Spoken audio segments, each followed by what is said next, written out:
Arini memandangi layar ponselnya yang mati setelah percakapan panjang dengan suaminya, Adi, yang sedang bekerja di luar kota.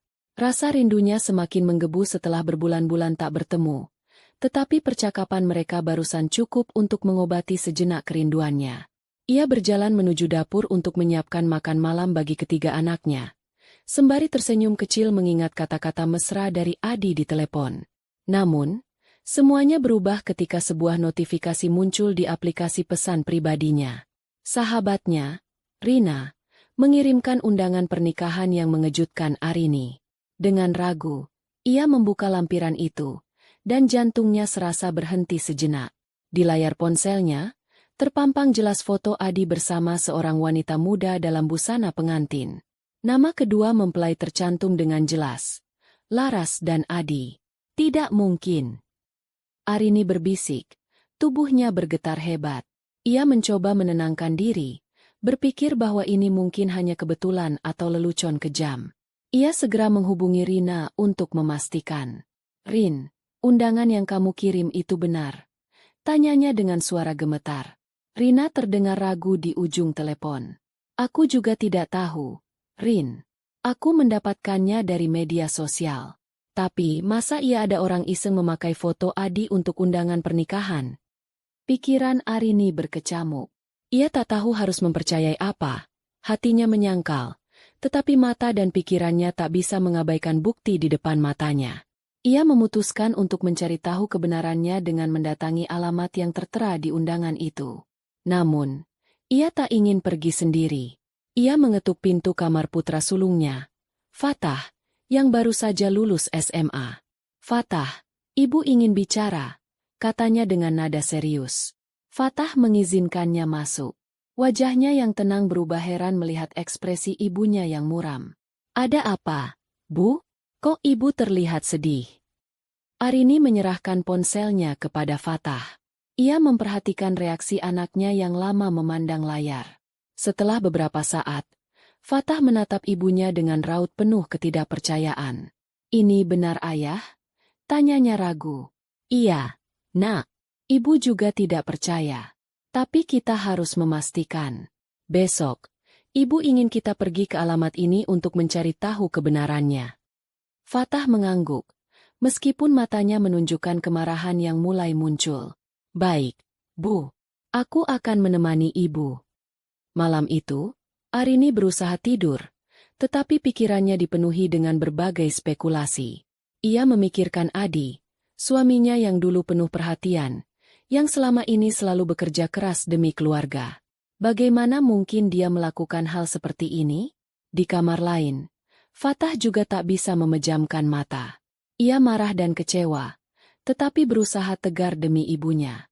Keesokan paginya, Arini dan Fatah berangkat menuju alamat yang tertera di undangan, meninggalkan dua anak lainnya di rumah. Perjalanan terasa panjang dan penuh keheningan. Fatah memegang setir mobil dengan erat, sementara Arini duduk di sampingnya, memandangi undangan yang kini terasa seperti bukti pengkhianatan.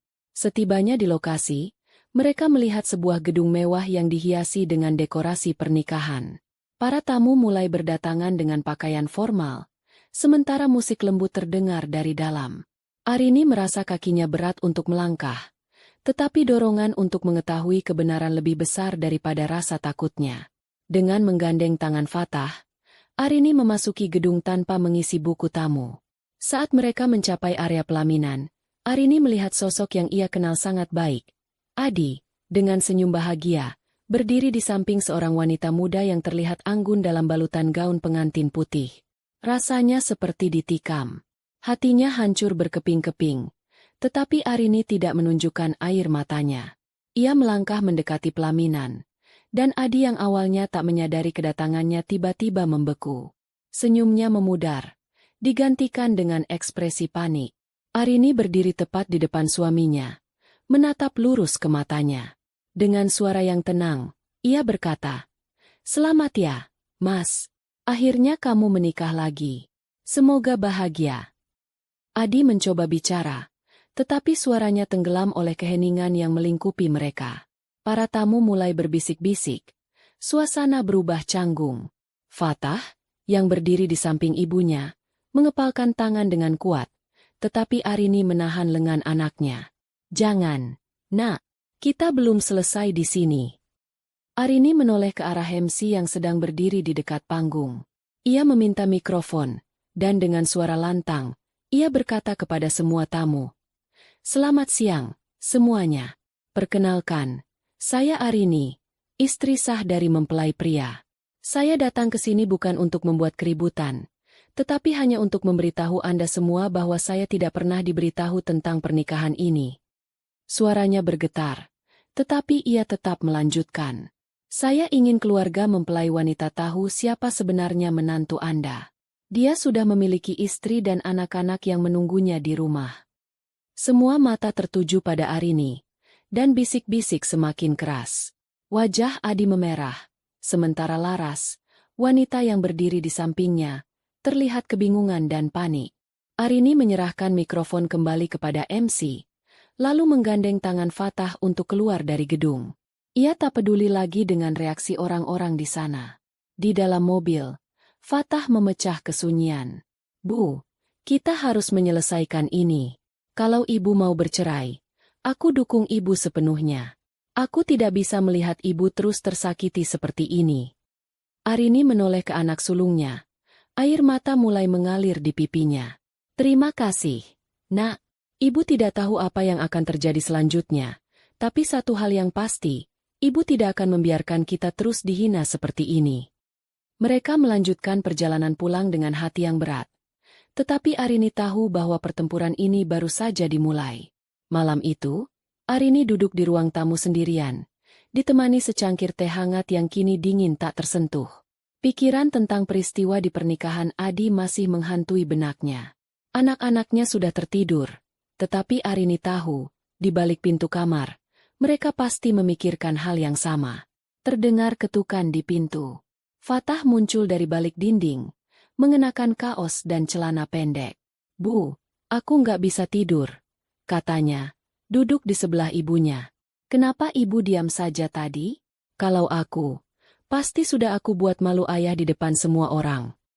Arini tersenyum lemah. "Nak, amarah itu tidak akan menyelesaikan apa-apa. Ibu tahu kamu marah. Ibu juga. Tapi kita harus bijak. Kalau kita ikut emosi, kita hanya akan merugikan diri sendiri." Fatah terdiam. Ia memandang ibunya yang terlihat begitu tenang, tetapi matanya menyiratkan luka yang dalam. "Jadi, ibu mau bagaimana? Apa ibu benar-benar akan bercerai dari ayah?" Pertanyaan itu menampar Arini. Kata cerai belum pernah ia ucapkan dengan serius sebelumnya, tetapi kini semua terlihat begitu jelas.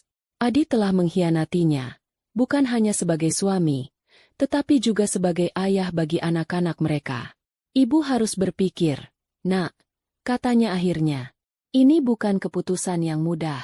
Ibu harus memastikan kalau keputusan ini tidak menyakiti kalian. Ibu selalu mikirin kami. Tapi bagaimana dengan ibu sendiri? Ibu berhak bahagia," kata Fatah. Suaranya tegas. "Kalau ibu tidak sanggup dimadu, jangan dipaksakan. Aku dan adik-adik akan tetap mendukung ibu, apapun keputusannya." Kata-kata Fatah memberi Arini kekuatan. Ia menyadari bahwa anak-anaknya lebih dewasa daripada yang ia bayangkan.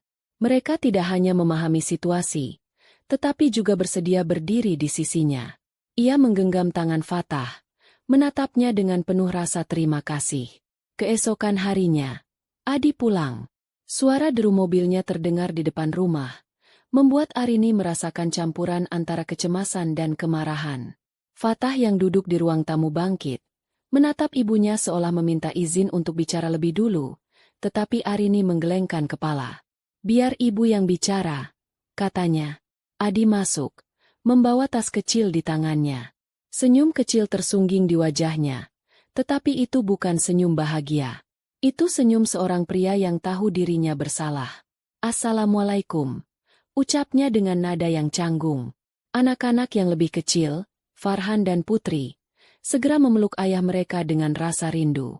Namun, Fatah hanya berdiri diam, menatap ayahnya dengan tatapan dingin.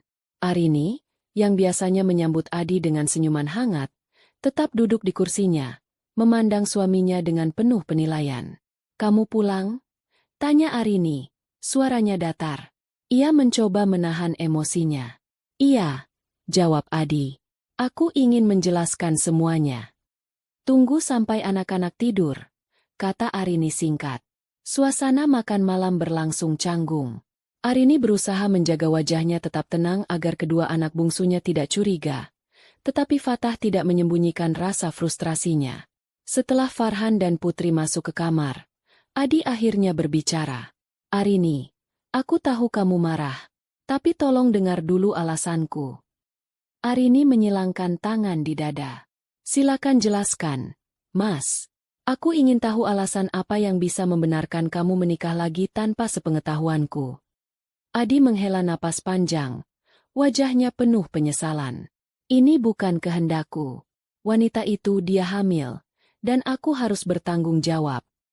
Arini menatap suaminya dengan ekspresi tak percaya. "Hamil? Dengan kamu?" "Iya," jawab Adi pelan. "Jadi, kamu berselingkuh?" potong Arini. Suaranya mulai meninggi. "Berbulan-bulan aku di rumah, menjaga anak-anak kita. Sementara kamu di luar sana bersenang-senang dengan wanita lain. Sekarang kamu ingin aku menerima ini?" Adi menunduk, tak mampu menjawab. Fatah, yang duduk di dekat pintu, bangkit dari tempatnya. "Ayah, aku sudah kehilangan rasa hormatku padamu. Kalau ibu mau bercerai, aku dukung." "Fatah, jangan bicara seperti itu," sergah Adi. "Tidak, Mas. Dia benar," kata Arini tegas. "Aku tidak akan dimadu. Kalau kamu memilih wanita itu, maka aku memilih bercerai." Adi terpaku. Wajahnya berubah marah. "Arini, kamu pikir kamu bisa hidup tanpa aku? Siapa yang akan menanggung biaya anak-anak? Semua ini, rumah, mobil, kebutuhan mereka, adalah aku yang biayai." Arini berdiri. Tatapannya dingin. "Aku mungkin tidak punya banyak, Mas, tapi aku punya harga diri. Dan itu tidak bisa dibeli dengan uangmu." Adi menatapnya tajam, tetapi tidak berkata apa-apa. Ia mengambil tasnya dan keluar dari rumah, membanting pintu di belakangnya. Arini merasa lega, meskipun air mata mengalir di pipinya. Ia tahu bahwa perjalanan ini akan sulit, tetapi ia juga tahu bahwa ia telah membuat keputusan yang benar. Keesokan harinya, ibu dan ayah mertua Arini datang. Wajah mereka terlihat serius, dan tanpa basa-basi, ayah mertuanya langsung berbicara. "Arini, kenapa kamu minta cerai? Apa kamu tahu apa akibatnya untuk anak-anak?" "Ayah, aku tidak bisa menerima poligami," jawab Arini dengan tenang. "Aku tidak mau menjadi istri yang terus-menerus tersakiti." "Poligami itu dibolehkan dalam Islam, Arini. Kenapa kamu tidak bisa menerimanya?" desak ayah mertuanya. "Ayah, aku tidak mempersoalkan agama. Tapi aku tidak bisa hidup dengan orang yang mengkhianatiku," jawab Arini tegas. Percakapan mereka berakhir dengan kebuntuan. Arini tahu bahwa keputusannya tidak akan disukai oleh semua orang. Tetapi ia tidak peduli. Baginya, yang terpenting adalah kebahagiaan dirinya dan anak-anaknya. Setelah kepergian Adi dan tekanan dari mertua, Arini merasa keputusannya untuk bercerai sudah bulat. Namun, satu hal masih mengganjal di pikirannya. Alasan Adi menikah lagi. Adi mengatakan bahwa wanita itu, Laras, hamil anaknya. Namun, bagi Arini, ada sesuatu yang tidak masuk akal. Ia teringat cerita dari ibu mertuanya tentang bos besar, Adi yang berperan dalam semua ini. Arini memutuskan untuk menyelidiki lebih lanjut. Keesokan harinya, Arini memeriksa pesan-pesan lama di ponsel Adi yang sempat ia baca beberapa waktu lalu. Di antara percakapan-percakapan dengan rekan kerja, ia menemukan sebuah pesan yang mencantumkan alamat rumah seseorang bernama Budi Utomo, bos Adi. Merasa bahwa ini adalah petunjuk penting, ia mencatat alamat itu. "Fatah, ibu butuh bantuanmu," kata Arini sambil menunjukkan catatan alamat tersebut. Fatah, yang sudah bersiap pergi keluar, terdiam sejenak. "Apa ini, Bu?" tanyanya. "Ini alamat bos ayah. Ibu ingin bicara dengannya." Ibu harus tahu apa yang sebenarnya terjadi. Bisa antarkan ibu ke sana. Fatah memandang ibunya dengan ragu. Ibu yakin mau lakukan ini? Kalau ternyata benar ayah salah, apa itu akan mengubah keputusan ibu? Arini mengangguk tegas. Ibu tidak ingin hidup dalam kebohongan. Nak, kalau keputusan ini diambil, harus dengan kebenaran yang ibu ketahui sepenuhnya. Dengan perasaan bercampur aduk, Fatah setuju mengantar ibunya. Mereka berangkat pagi itu, menuju rumah Budi Utomo yang berjarak sekitar 2 jam perjalanan. Perjalanan berlangsung hening, hanya diiringi suara mesin mobil dan sesekali napas berat Arini. Ia merasa gugup, tetapi juga bersemangat untuk mendapatkan jawaban. Setelah perjalanan panjang, mereka tiba di sebuah rumah megah dengan pagar besi tinggi. Arini memandang rumah itu dengan takjub sekaligus rasa rendah diri. Rumah ini seperti istana dibandingkan rumah kecil mereka. Seorang satpam menyambut mereka di gerbang. "Selamat siang. Ada yang bisa dibantu?" "Saya Arini, istri Adi, salah satu karyawan Pak Budi. Saya sudah membuat janji untuk bertemu dengannya," jawab Arini sopan. Setelah memeriksa daftar tamu, satpam itu mengizinkan mereka masuk. Mereka dipersilakan menunggu di ruang tamu yang mewah, dengan lantai marmer mengilap dan sofa berlapis kain mahal.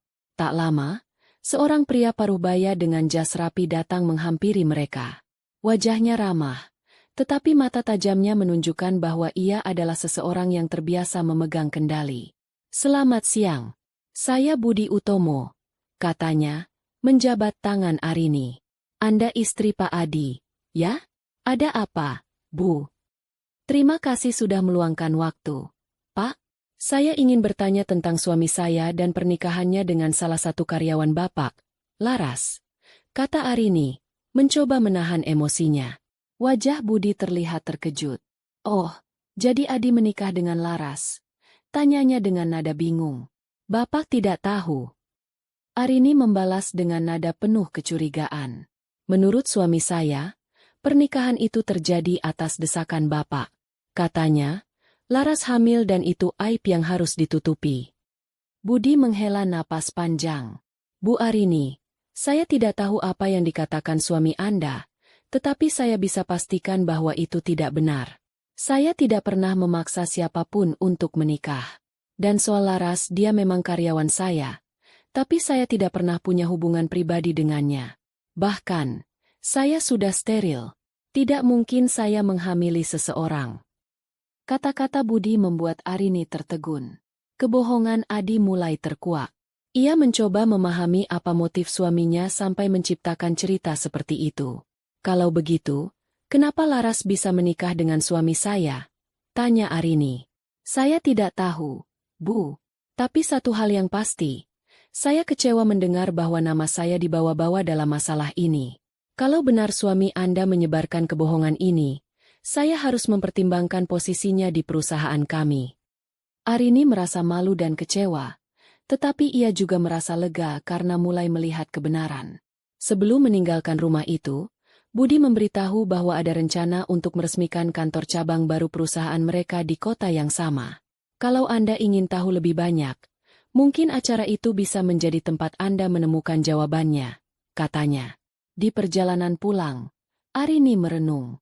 Ternyata bukan bosnya, gumamnya. Fatah, yang mendengarkan, menjawab dengan nada serius. "Aku nggak pernah percaya alasan ayah sejak awal, Bu. Kalau dia bohong soal ini, mungkin ada hal lain yang dia sembunyikan." "Benar, Nak," Arini menjawab. "Tapi sekarang ibu tahu satu hal, ibu tidak salah mengambil keputusan."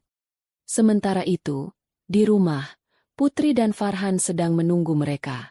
Putri, yang mulai menyadari perubahan suasana di rumah, bertanya, "Bu, kenapa ibu sering pergi belakangan ini? Apa ada masalah?"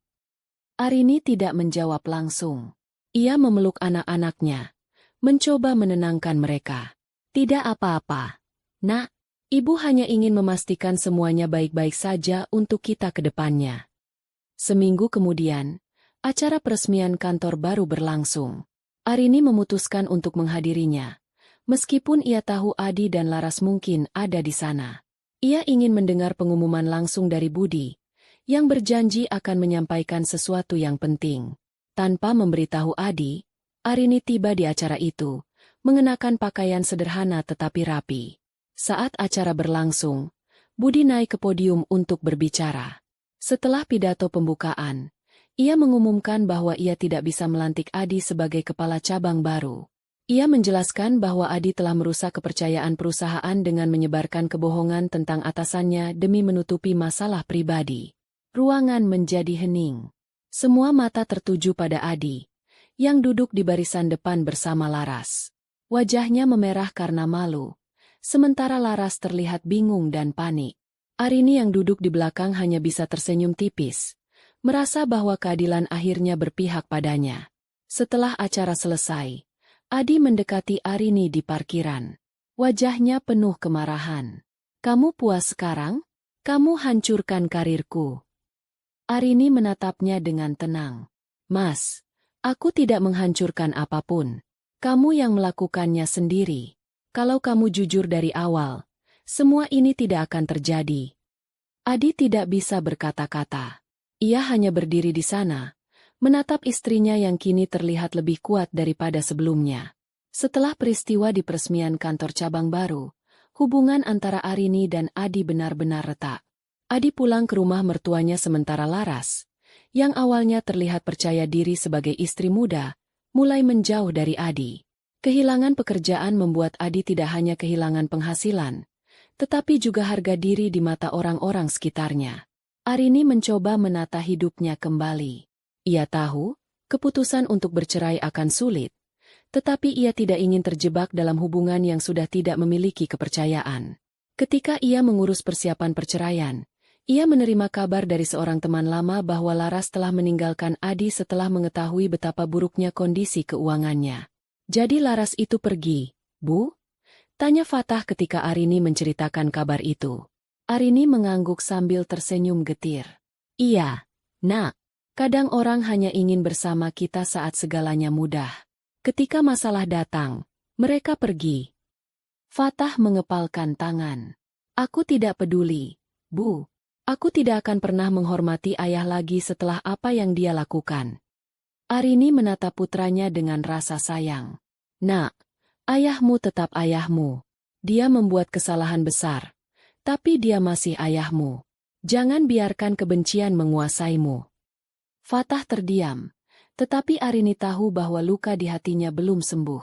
Sementara itu, Adi mencoba merangkak keluar dari kehancuran yang ia alami. Dengan kepergian Laras, ia kembali ke rumah mertuanya untuk mencari dukungan. Namun, bahkan ayah dan ibu mertuanya merasa kecewa dengan tindakannya. "Adi, kamu ini bodoh," kata ayahnya dengan nada dingin. "Kenapa kamu bisa melakukan hal seperti ini? Kamu tahu, keluarga adalah tanggung jawab utama seorang lelaki. Kamu menghancurkan semuanya hanya demi wanita lain." Adi hanya bisa menunduk. Ia tidak punya jawaban untuk pertanyaan ayahnya. Dalam hatinya, ia tahu bahwa ia telah salah, tetapi egonya terlalu besar untuk mengakui itu kepada Arini. Namun, keadaan memaksa Adi untuk menghadapi kenyataan. Ia tidak memiliki pekerjaan, dan keluarganya sudah tidak lagi percaya padanya. Semua yang pernah ia banggakan, keluarga, karir, dan martabat, hancur dalam sekejap. Di sisi lain, Arini mulai menjalani hidup barunya. Setelah melalui proses perceraian yang panjang, ia mendapatkan hak asuh anak-anaknya dan properti rumah mereka. Namun, ia tahu bahwa ini hanya awal dari perjalanan yang sulit. Dengan modal seadanya, ia mulai membuka usaha kecil di depan rumah. Ia menjual sembako dan kebutuhan rumah tangga lainnya. Awalnya, usaha itu berjalan lambat, tetapi dengan bantuan anak-anaknya, Arini berhasil menarik pelanggan.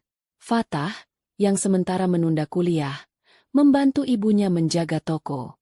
Putri dan Farhan juga ikut membantu setelah pulang sekolah.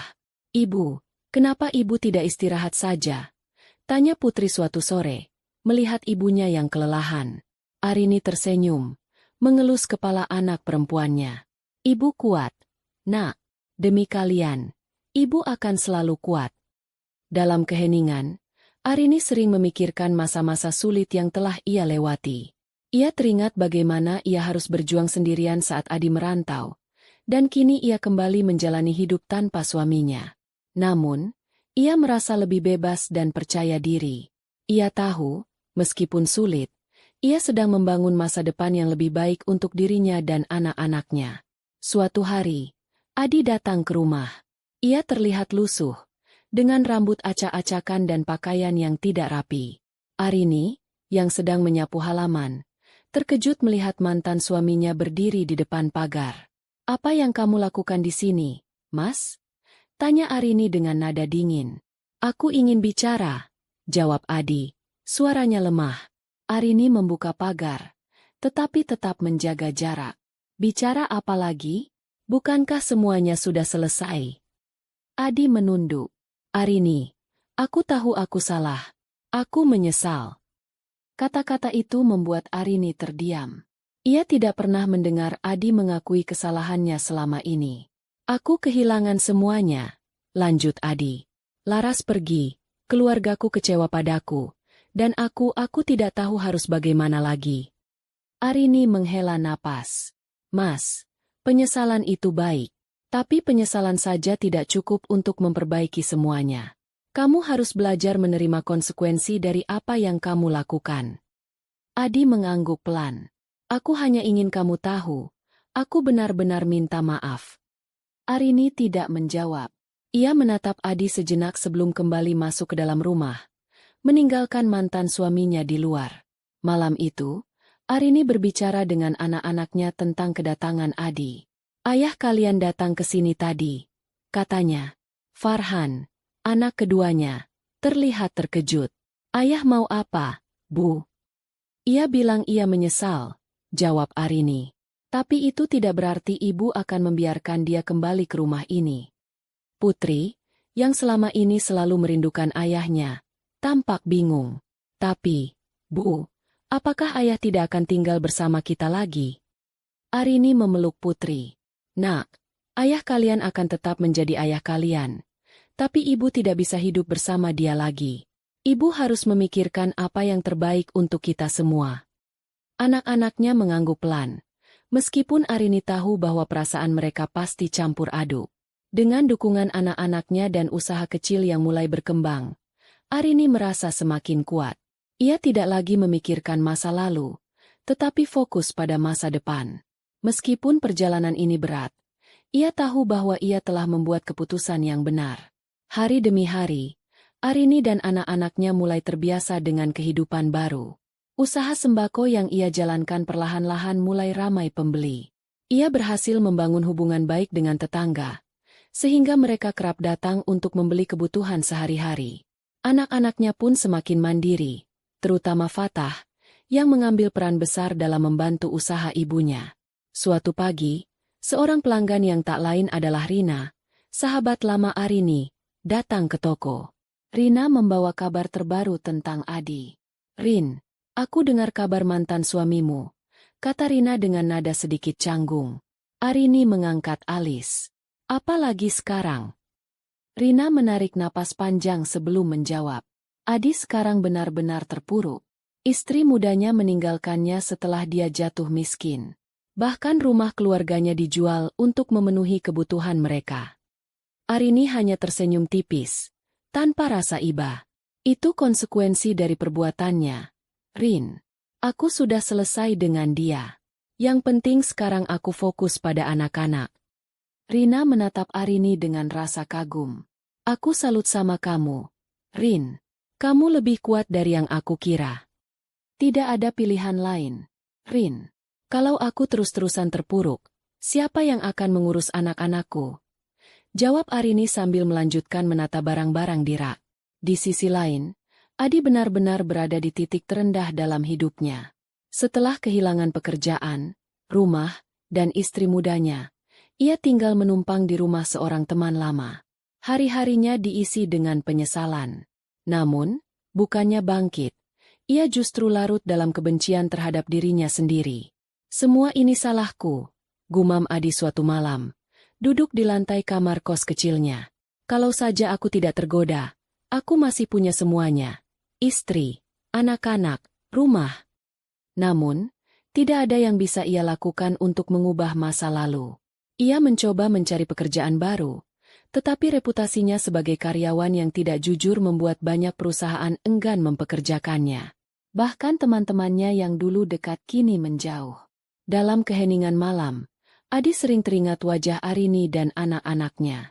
Ia ingin kembali, tetapi ia tahu bahwa itu hampir mustahil. Arini adalah wanita yang tegas, dan setelah apa yang ia lakukan, ia tidak mungkin dimaafkan begitu saja.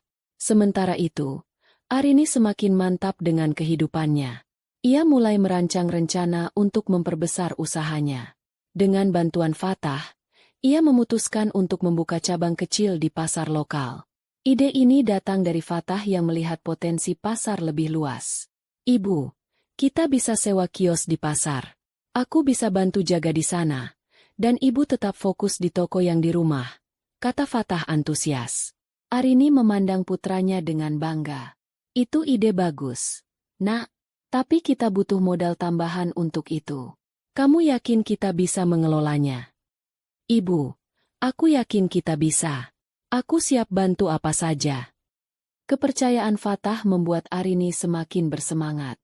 Ia memutuskan untuk menjual beberapa barang yang tidak lagi mereka gunakan untuk menambah modal. Dengan bantuan tetangga, ia juga mulai mencari kios di pasar yang strategis. Di tengah kesibukan membangun usahanya, Arini menerima kunjungan dari mertuanya. Ayah dan ibu Adi datang tanpa pemberitahuan, membuat Arini sedikit terkejut. Mereka duduk di ruang tamu, tampak canggung tetapi dengan wajah penuh penyesalan. "Arini, bagaimana kabarmu dan anak-anak?" tanya ibu mertua dengan nada lembut. "Kami baik-baik saja, Bu," jawab Arini singkat. Ia tidak ingin bersikap kasar, tetapi ia juga tidak ingin terlalu ramah. Ayah mertua Arini menghela napas panjang. "Kami ingin minta maaf, Rin. Kami tahu, selama ini kami banyak salah sama kamu. Apa yang Adi lakukan tidak bisa kami terima juga."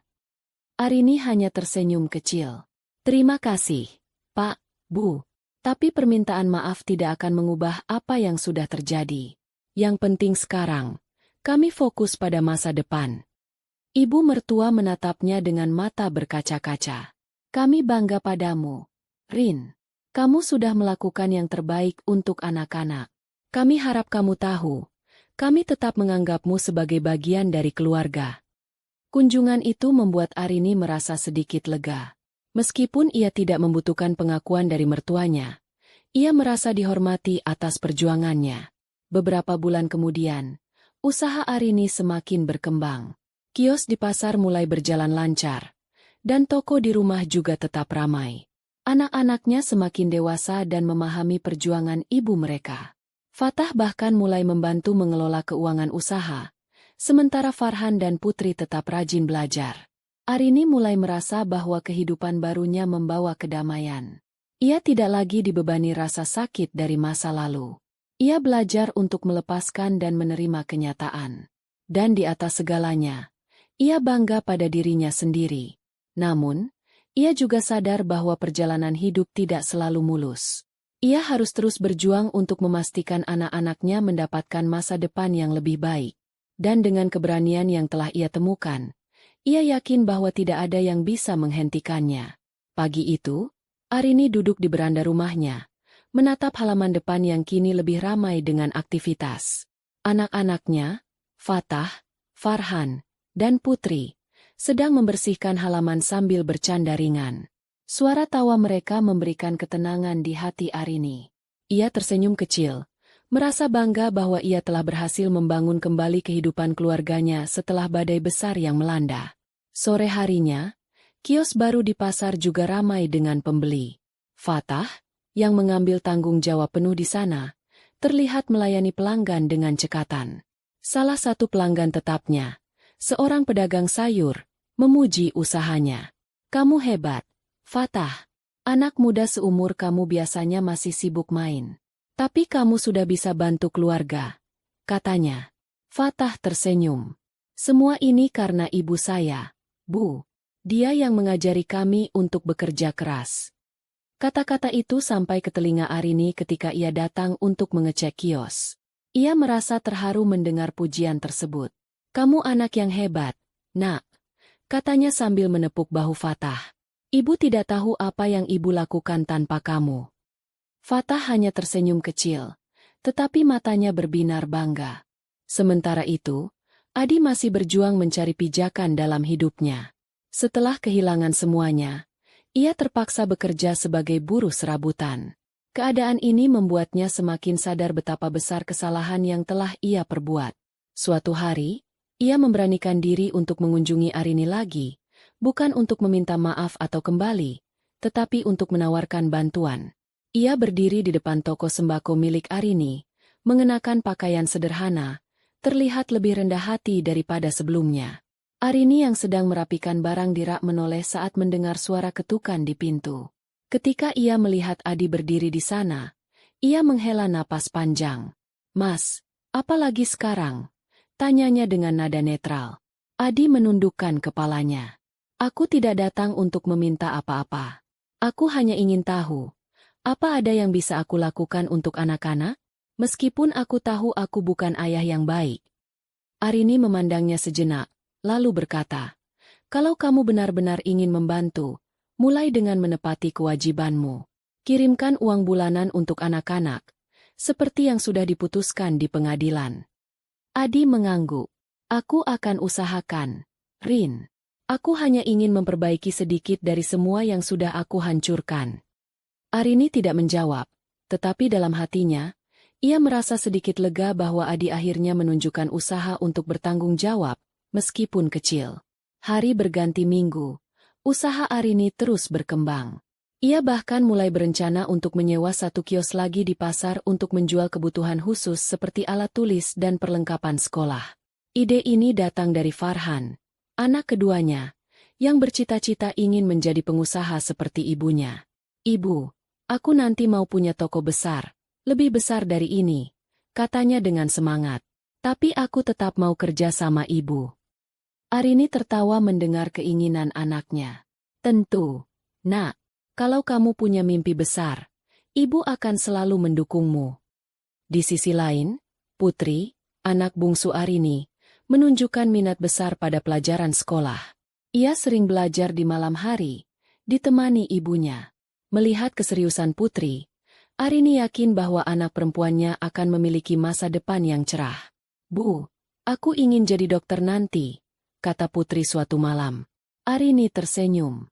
"Kalau itu mimpimu, ibu akan lakukan apa saja untuk membantu kamu mencapainya." Setelah setahun berlalu sejak perceraian, hidup Arini benar-benar berubah. Ia tidak lagi merasa terbebani oleh rasa sakit dari masa lalu. Sebaliknya, ia merasa lebih kuat dan percaya diri. Anak-anaknya tumbuh menjadi individu yang mandiri dan bertanggung jawab. Ia telah membuktikan bahwa ia bisa membangun hidup baru tanpa bergantung pada siapapun. Pada suatu malam, keluarga kecil mereka berkumpul di ruang tamu. Fatah membawa kue kecil untuk merayakan ulang tahun Arini. "Ibu, ini kecil-kecilan saja, tapi ini dari kami semua," katanya sambil tersenyum. Arini terharu melihat perhatian anak-anaknya. Ia memotong kue tersebut sambil mengucapkan terima kasih. "Ibu tidak tahu apa yang ibu lakukan untuk pantas mendapatkan kalian. Tapi ibu bersyukur kalian ada di sini, bersama ibu. Karena ibu adalah ibu terbaik di dunia," kata Farhan, membuat mereka semua tertawa. Malam itu ditutup dengan kebahagiaan sederhana, tetapi penuh makna. Arini tahu bahwa jalan di depan masih panjang, tetapi ia merasa siap untuk menghadapi apapun yang datang. Ia telah menemukan kekuatannya kembali, dan bersama anak-anaknya, ia yakin bahwa masa depan mereka akan jauh lebih cerah. Tamat. Kisah ini mengajarkan kita tentang keberanian untuk berdiri tegak menghadapi pengkhianatan dan tantangan hidup. Arini menunjukkan bahwa kebahagiaan dan harga diri tidak boleh dikorbankan demi hubungan yang sudah tidak sehat.